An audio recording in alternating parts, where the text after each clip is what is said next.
Құтты болсын. Рахмат. Алған үйіміз. Рахмат.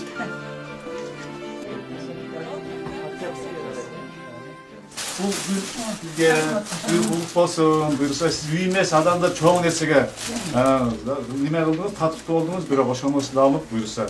Емгегіңіз чоң, анткени биздин Чыңгыз атабыздын айткан сөзү бар. Өткөндү билбей туруп келечекке умтулууга мүмкүн эмес дейт. Ошол нерсени ачып бергениңиз бул биздин элдин келечектеги ошо тарыхын билип алдыга жылууга чоң бир иш болду. Ошон үчүн сизге биз таазим кылабыз. Мен жалпы депутаттардын атынан, өзүм атыман сизге чоң ыраазычылык билдирем. Ден соолугуңуз чың болсун. Көп жашаңыз. Үйүңүзгө, жаңы үйгө чыкканда дагы карабыз буюрса үйүңүзгө дагы. Секретіңді тегілдер. Рахмат.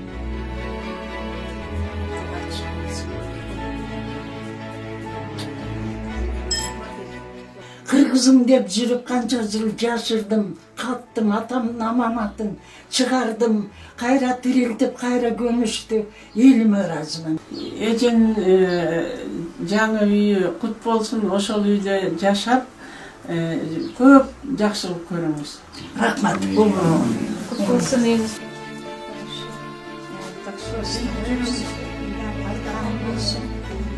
Эжеге ошондо 91-эле жылы квартира берсе болмок, ал ошого татыктуу эле, бирок кандайдыр мамлекеттин жетекчилери көңүл бурбай койду.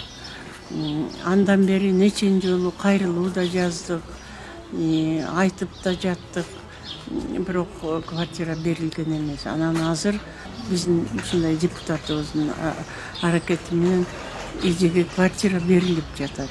Биз ошого кубанып, бүгүн баарыбыз келип эжени куттуктап кеттик. Бул Бүбүр апанын эмгеги кыргыз эл үчүн, кыргыз тарых үчүн өтө чоң. Анткени ошо ата бейиттин ачылганы бул кыргыз элинин баягы Чыңгыз Айтматов айткан маңкурчулук сезимден чыгуу, ошо кулчулук сезимден чыгууга чоң өбөлгө түздү. Анткени биз тарыхыбызды билдик, чынында биз эмне кылдык, кандай кыйынчылыктан өттүк, кандай күндөр болду.